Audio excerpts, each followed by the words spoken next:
Hello and welcome to my reality podcast. Thank you so much, guys, for tuning in. As you can see, today I am streaming. This is the first time for me, so it feels a little weird but cool at the same time. I thought I would implement this real time effect onto the my reality podcast.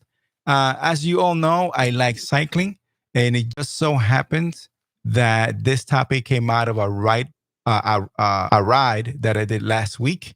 The cool thing about cycling is that you meet cool people on the road, and you meet people, you're social, and the topic that I'm going to talk about has to do with um, somebody hiring a photographer that was not able to provide the services that he promised, and of course, that is something that I was not expecting. So again, I was on the road. I met this one dude on the road. We're starting drafting one another, and eventually we came to a stop, and there was a chance to introduce each other formally.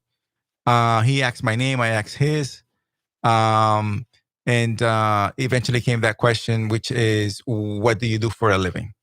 When he said that, I said, "Well, I'm a freelance photographer. That's what I do for a living. What do you do?" He's like, "Well, I'm a realtor.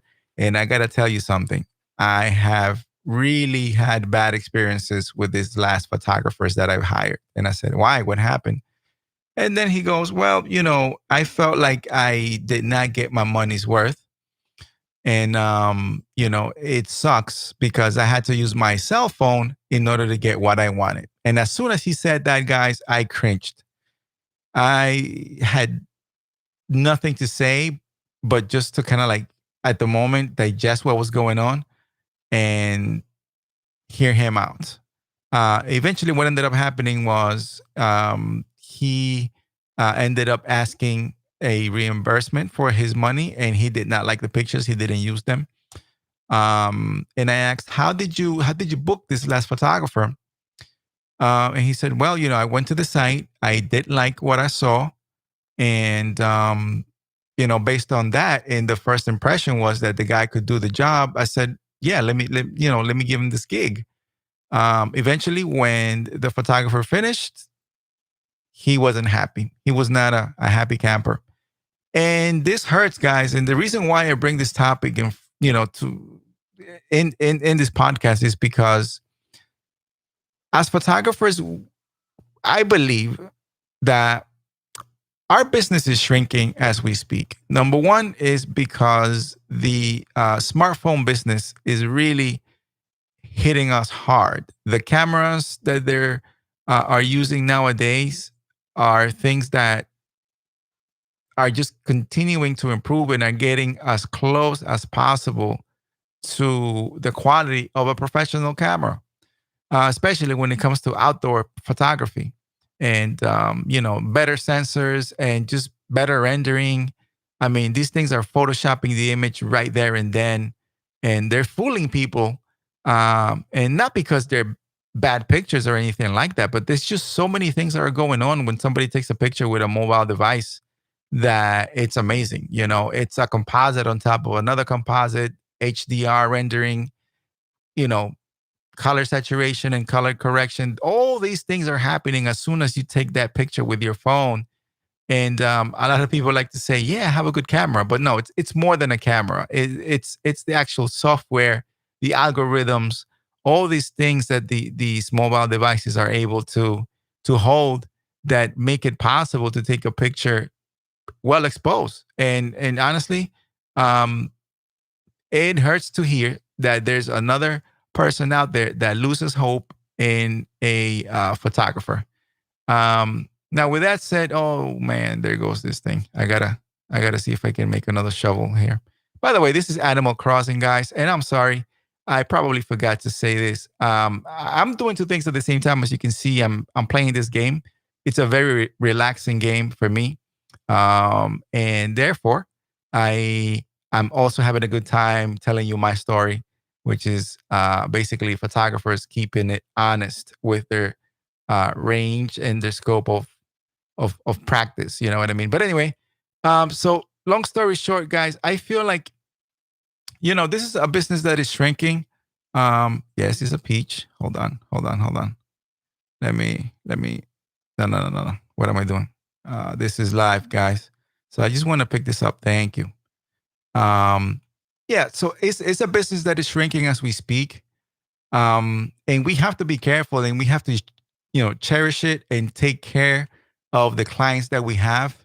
If you're a freelancer out there that is not necessarily good at everything, then you got to specify that, because I'm thinking that this dude, whoever he um, was trying to wing this project. And therefore, you, me, and anybody else that is a freelance photographer out there pay their price, because we get painted with the same brush. And this is when our industry starts to suffer, our reputation starts to suffer. And therefore, I feel that he did everybody a disservice, not only just this guy that I met on the road, but all of us out there that are putting serious time in learning the skill, learning this trade, and providing good customer service. Now, the one thing that I would probably suggest for all those photographers out there that may not um, be 100% yet in their skill, but they're still providing, a service and getting paid for it, I would say try to network with other photographers that do something that you don't. If somebody comes to me and says, "Hey, do you do weddings? Can you take pictures of my weddings?" I could probably do that, but I may probably just feel better by referring them to somebody that I know is going to be a specialist.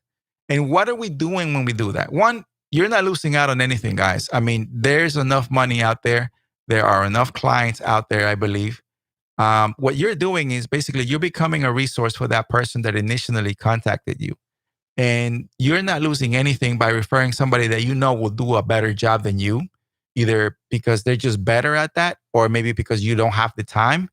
Whatever the reason may be, just keep it real, man. Like, for real, like, just don't wing projects and don't play with people's money, with people's trust, and with people's time, because again, you are hurting all of us. This is my feeling. I could be wrong, but this guy that I met on the road told me that he was convinced that this guy did not know what he was doing.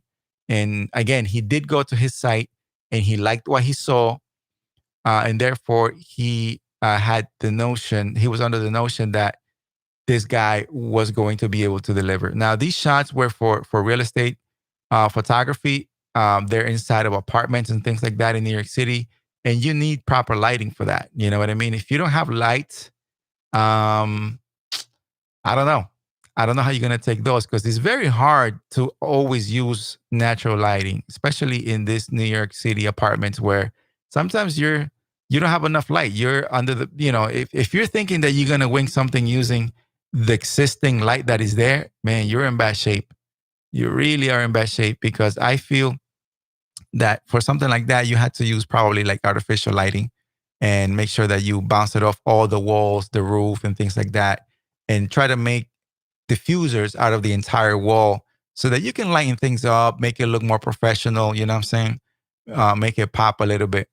But then the guy said these pictures were really dark. They didn't, my phone did a better job than he did. And that hurts. It just hurts to say that. Another thing, guys, is besides you having and networking with other photographers just so that you can refer to, clients to them. Um, I think it's a good idea to try to educate the few clients that you may have, hopefully a lot, right? Because that's what you want. You want your business to grow and you want to have a lot of referrals and a lot of people. There's nothing to do here, only just to maybe talk to this person. I've been playing this for already over an hour. So at this point, I already picked up everything that was on the floor. Yes, I want to chat. And there's almost nothing to do. Right now, I'm not going to go and experiment too much here. I'm just going to walk around and pick up whatever, and just talk to other people. Anyway, yeah. So yeah, besides being resourceful, for clients that could have booked you. I think that it's a good idea to try to educate the client. And what I mean by educate, guys, I mean, talk to them. Um, Wake up, man. There we go. Oh, he's angry. Oh no, he's not. Okay. Um, and just basically try to instill this thing on them, because the thing is, clients may have a different perspective when they first book you. And then what you want is, you want to make sure when they walk out of your set or wherever the photo shoot is taking place, that they take a positive, um, a a positive representation of what our job is. You know what I mean? Because we are becoming underrated. When people think pictures, they think photographers, but they're thinking just pictures. Hey, take a picture. And the honest truth is that, photographers, we don't process things like, yeah, I'm gonna take your picture. I think all of us are thinking, I'm going to make a composition and I'm gonna give you a photo shoot. You know what I mean? We just don't narrow it down to just that, what a picture is. You know what I mean? But I think that's just the way I process it. Um, no, I'm sorry. Oh, thank you. Yes, yes, yes. This got a little bit long here, this conversation. But anyway, and that's pretty much it, guys. I think that experience I had with this guy has definitely helped me, um, you know, point out to myself to make sure that I myself promote what I do best. Like I would not want to play with anybody's time and try to um, wing a project just because I need the money. I don't think it's fair uh, to the client and to everybody else that is in this business out there.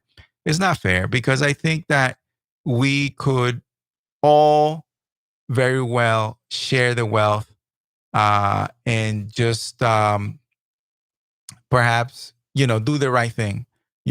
We are in the business of trust. This is not just of us, us making money. I'm sure that a lot of photographers out there would agree that it's, yeah, I mean, we got to get paid, right? Money is involved, but nothing can replace how a client feels, or their face or their reaction when it comes to, you know, they see, when it comes to them seeing themselves on a picture or whatever it is that we're showing them, whatever it is that it was assigned to us.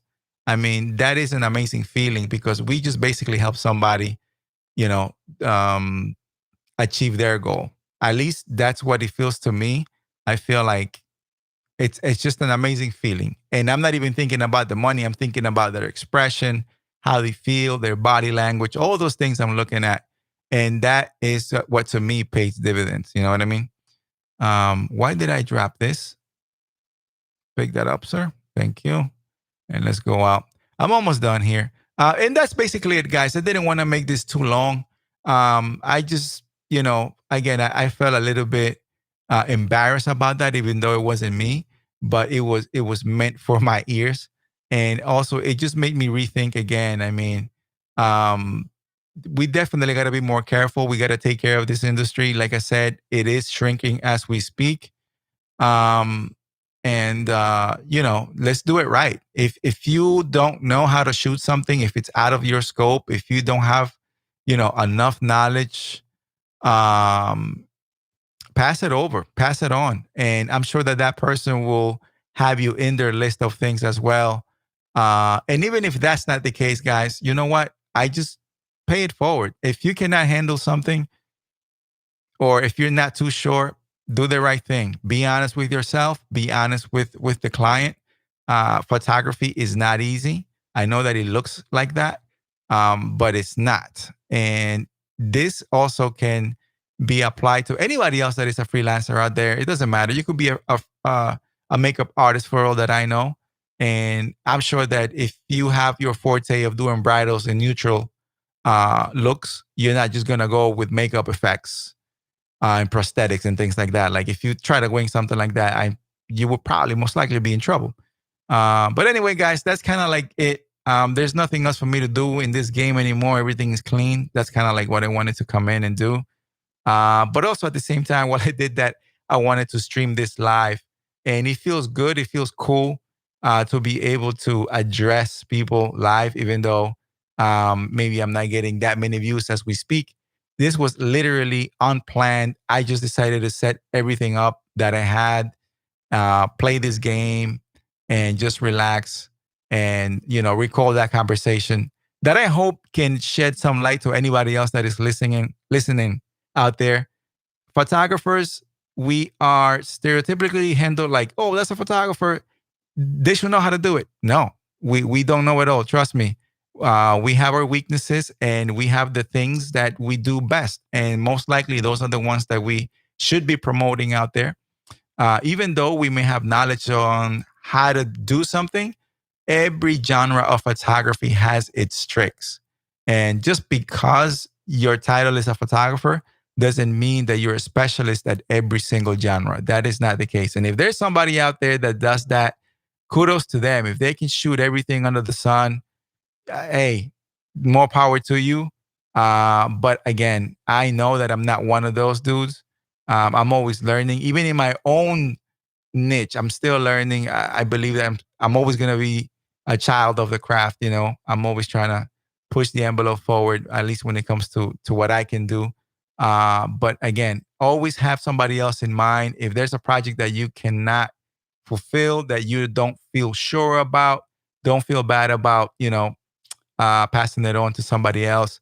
The best that can happen is that you can get back in touch with that previous client that was supposed to be yours and ask them, hey, how did it go? Did you had a good time? Did you get everything that you needed? And that's a good way for you to also know if that person um, that you referred is reliable. Because if it's not, then you're not going to give them another client.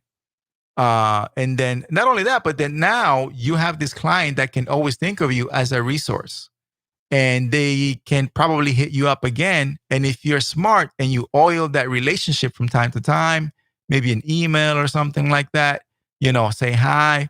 I mean, those are the type of relationships that you want to have with clients because they will look for you. And if not, they can always refer you. That's what I would do.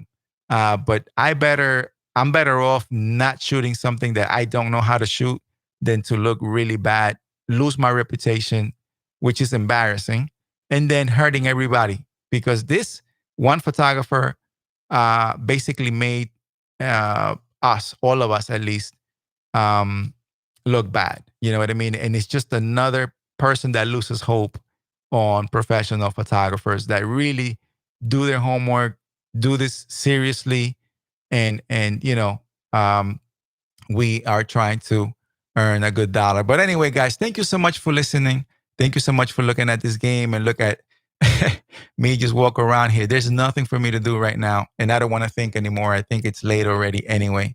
But with that said, guys, I guess I'll see you on the next one.